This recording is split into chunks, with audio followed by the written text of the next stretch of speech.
Hello friends, आज हम पढ़ने वाले हैं चैप्टर 1 बिजनेस स्टडी का मैनेजमेंट एंड इंट्रोडक्शन। इसमें फर्स्ट क्वेश्चन तो यही होता है कि मैनेजमेंट होती क्या है। तो मैनेजमेंट एक प्रोसेस होती है जिसमें जो फंक्शन होते हैं इसके वही उन्हें फॉलो करना होता है प्रोसेस के अकॉर्डिंग, जिसके अंदर planning, organisation, staffing, directing and controlling आती है। ये सभी पांचों जो फंक्शन है वो आगे चैप्टर्स भी हैं, तो इनके बारे में आगे डिटेल में चैप्टर में पढ़ेंगे। और इनसे जो काम करना होता है वो इफ़िशेंटली एंड इफ़ेक्टिव मैनर से होता है, जिसमें इफ़िशेंटी तो होता है कॉस्ट के लिए और इफ़ेक्टिव होता है टाइम के लिए। इसमें बच्चे बहुत कंफ्यूज होते हैं।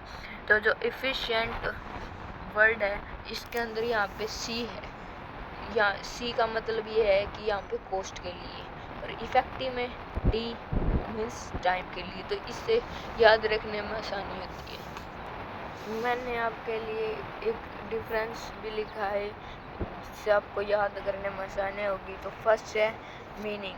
तो जो इफ़ेक्टिवनेस होता है टाइम के लिए, it refers to accomplishment of goals और एंड रिजल्ट। मतलब ये अपने जो गोल्स होते हैं उनके एंड रिजल्ट पे फोकस करता है। जो कॉस्ट है मतलब उसमें तो ये सिंपली बात है कि यूटिलाइजेशन ऑफ रिसोर्सेज होता है। जो फोकस है वो एंड रिजल्ट पे किया जाता है इफ़ेक्टिवनेस में। और एफिशिएंट में जो मतलब कि हम कम कॉस्ट में मैक्सिमम आउटपुट ले सकें उस पर फोकस किया जाता है। डायमेंशन, ये मल्टी डायमेंशनल कॉन्सेप्ट होता है, ये यूनि डायमेंशनल होता है। इसमें मतलब जो सेटिस्फेक्शन वो कंज्यूमर, एम्प्लॉय, इन्वेस्टर का होता है, और उसमें जो सेटिस्फेक्शन वगैरह है तो वो इफ़िशिएंट यूज ऑफ रिसोर्सेज का किया जाता है। तो लास्ट है important, it emphasis on doing right things. मतलब इसमें है ना ये इम्पोर्टेंट वर्ड यहाँ पे तो राइट थिंग्स होता है, और इसके अंदर जो इफिशेंट है इसके अंदर थिंग्स राइट होती है। तो ये कई बार क्वेश्चन में 1 नंबर में पूछा जा सकता है, तो ये इम्पोर्टेंट पॉइंट है। आगे फिर पढ़ते हैं हम इसकी करैक्टरिस्टिक। इसकी फर्स्ट करैक्टरिस्टिक है it is a group efforts. मतलब कि कोई सिंगल पर्सन है वो मैनेजमेंट को कंडक्ट नहीं कर सकता, बिजनेस नहीं कर सकता। इसके लिए मतलब ग्रुप एफर्ट्स होना चाहिए। सभी अगर मिल के काम करेंगे तो मैनेजमेंट वो अच्छे से काम करेगी। इसलिए ये सिंगल पर्सन कंडक्ट नहीं कर सकता, ग्रुप एफर्ट्स होना ज़रूरी है, ग्रुप का होना ज़रूरी होता है। आगे it is a goal oriented process. मतलब जो मैनेजमेंट है उसका कोई गोल होता ही होता है जिसे वो पूरा करने के लिए काम करती है। तो कोई भी मैनेजमेंट या बिजनेस आप देख लो, उसका कोई ना कोई गोल होगा कि हमें इतनी ग्रोथ करनी है, तो उसे अचीव करने के लिए वो काम करती है। ये मेरी ओल्ड बुक है फ्रेंड्स, इसमें से कुछ एक्स्ट्रा पॉइंट है जो अब न्यू एडिशन की बुक में है नहीं, तो जो आपकी बुक में मैं बस वही पढ़ा रही हूँ। तो आगे इट इज इंटेंजिबल फोर्स। मतलब जो है ना मैनेजमेंट हम उसे फील ही कर सकते हैं बस, या फिर जो हमारी सक्सेस होगी बिजनेस ऑर्गेनाइजेशन की तो उसी टाइम पे हमें वो रियलाइज़ होती है, हम उसे देख नहीं सकते। It is a process. Management वो एक प्रोसेस हमने अभी पढ़ा, उसमें planning, organisation, staff interact and controlling होती है। तो इससे ये एक प्रोसेस होती है, हमें सेटअप वाइज हमें इन्हें फॉलो करना होता है। जो मैनेजमेंट है वो यूनिवर्सल एक्टिविटी होती है। मतलब यूनिवर्सल की जगह तुम परवेसिव भी वर्ड यूज कर सकते हैं। मतलब बिजनेस नॉन बिजनेस दोनों के लिए होती है, मतलब इसे कोई भी अप्लाई कर सकता है, बोल होती है। आगे है it is a multi dimension. मतलब इसके अंदर हम पढ़ेंगे मल्टी डायमेंशनल में कि ये है ना 3 तरीके से होती है, जैसे कि management of work, management of people and management of operation. मैंने इसे भी आपके लिए लिख रखा है एक पेज पे, रुको मैं दिखाऊँ। तो आप देख सकते हैं दोस्तों ये 3 पॉइंट है, और इसके अंदर मतलब मैनेजमेंट ऑफ वर्क है, जो ऑर्गेनाइजेशन है वो है ना ऐसे काम करती है जिससे वो अपने जो गोल्स हैं उन्हें अचीव कर सकते हैं आसानी से। सेकंड पॉइंट है मैनेजमेंट ऑफ पीपल। जो मैनेजमेंट है मतलब वो जो उसमें एम्प्लॉय वगैरह होते हैं उनके जो गोल्स वगैरह होते हैं उन्हें अचीव करने में भी हेल्प करती है। मैनेजमेंट ऑफ ऑपरेशन मतलब इसके अंदर है ना जो it's survival has to produce and provide service. जो मैनेजमेंट है वो सर्विस प्रोवाइड करती है, प्रोडक्शन देती है लोगों को। This is done by production process where raw material technology etcetera are transferred into desired output और प्रोड्यूस।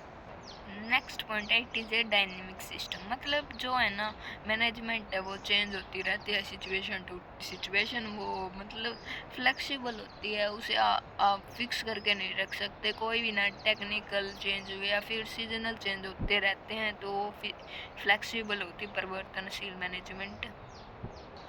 आई होप आपको अच्छे से समझ आ रहा होगा, तो प्लीज़ चैनल को लाइक एंड सब्सक्राइब करें। आगे मैनेजमेंट के ऑब्जेक्टिव, ये 3 तरह के होते हैं, organisation, social and personal objective. Organisation objective मतलब ये वोल ऑर्गेनाइजेशन के लिए होते हैं, इसके अंदर सर्वाइवल, प्रॉफिट एंड ग्रोथ होती है। जो कोई भी ऑर्गेनाइजेशन आप देख सकते हैं उसका मेन मोटिव तो ये था कि वो सर्वाइव करें, मतलब लॉन्ग टाइम के लिए सर्वाइव करना चाहती है। कोई भी ये नहीं कि 1 साल बस इतना या फिर 2 साल के लिए बिजनेस करें, वो चाहती कि हम लंबे समय तक बिजनेस करें।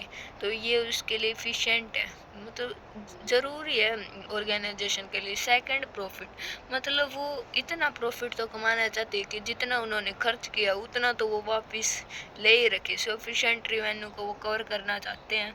आगे ग्रोथ है तो मतलब अगर उनका प्रॉफिट अच्छा होगा तो आप आगे ग्रोथ करेंगे, जिससे उनका कंपटीशन इंक्रीज होगा, वो ज़्यादा सेल्स इंक्रीज होगी, नंबर ऑफ एम्प्लॉय होंगे एक्सेट्रा। आगे है social objective. Social objective means जो सोसाइटी के सोसाइटी में लोग हैं उनके लिए अच्छे से काम करना, जैसे कि उन्हें एम्प्लॉयमेंट की अपॉर्चुनिटी देना। जो भी लाइन मैंने अंडरलाइन की हुए हैं दोस्तों, वो अंडरलाइन किए कर लो और वही पढ़ लो, बहुत अच्छे नंबर आएंगे आपके। आगे एम्प्लॉयमेंट की अपॉर्चुनिटी देना, उनका जो लिविंग स्टैंडर्ड है ना उसे इंक्रीज करना, मतलब उन्हें बहुत अच्छा इन्वायरमेंट प्रोवाइड करना, ज़्यादा पोल्यूशन ना हो उसमें। ये सब हमारी सोशल रिस्पॉन्सिबिलिटी होती है बिजनेस की। उसके बाद है पर्सनल और इंडिविजुअल ऑब्जेक्टिव, मतलब ये दोनों एम्प्लॉयज़ के लिए होते हैं। मतलब एम्प्लॉयज़ को सैलरी देना, जो उनकी जो रेमुनरेशन वे एक्वायर कर सकते हैं, उनकी डिजर्विंग रेमुनरेशन वो प्रोवाइड करना। गुड वर्किंग इन्वायरमेंट होना चाहिए।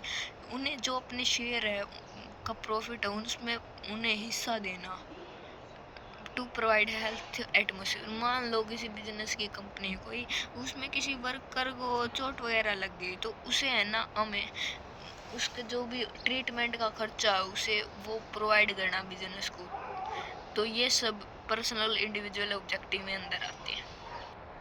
उसके बाद आती है इम्पोर्टेंस ऑफ मैनेजमेंट है। It helps in achieving group goals, मतलब जो बिजनेस है ऑर्गेनाइजेशन है तो उसका जो ग्रुप गोल यही होता है कि वो अपने जो भी टास्क है, गोल्स है, उन्हें अचीव कर सके।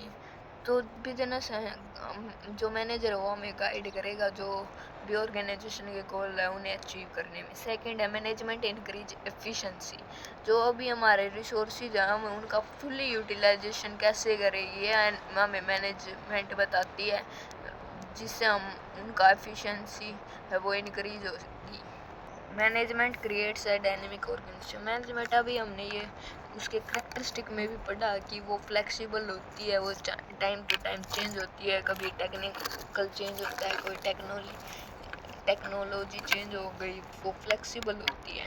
आगे management help in achieving personal objective, मतलब कि ये हमने करेक्टरिस्टिक में पढ़ा था कि जो मैनेजमेंट है वो पर्सनल ऑब्जेक्टिव को हेल्पफुल करती है, मतलब जो एम्प्लॉय वगैरह हैं उनके गोल अचीव करने में हेल्प करती है।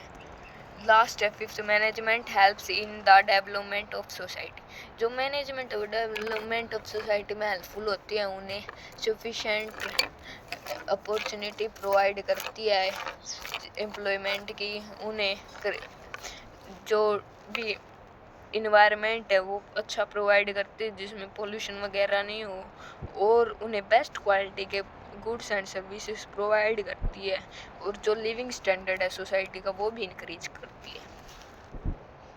तो इसी के साथ दोस्तों हमारा मैनेजमेंट का इंट्रोडक्शन चैप्टर कंप्लीट होता है। इसके साथ ही बढ़ते हैं हम नेक्स्ट चैप्टर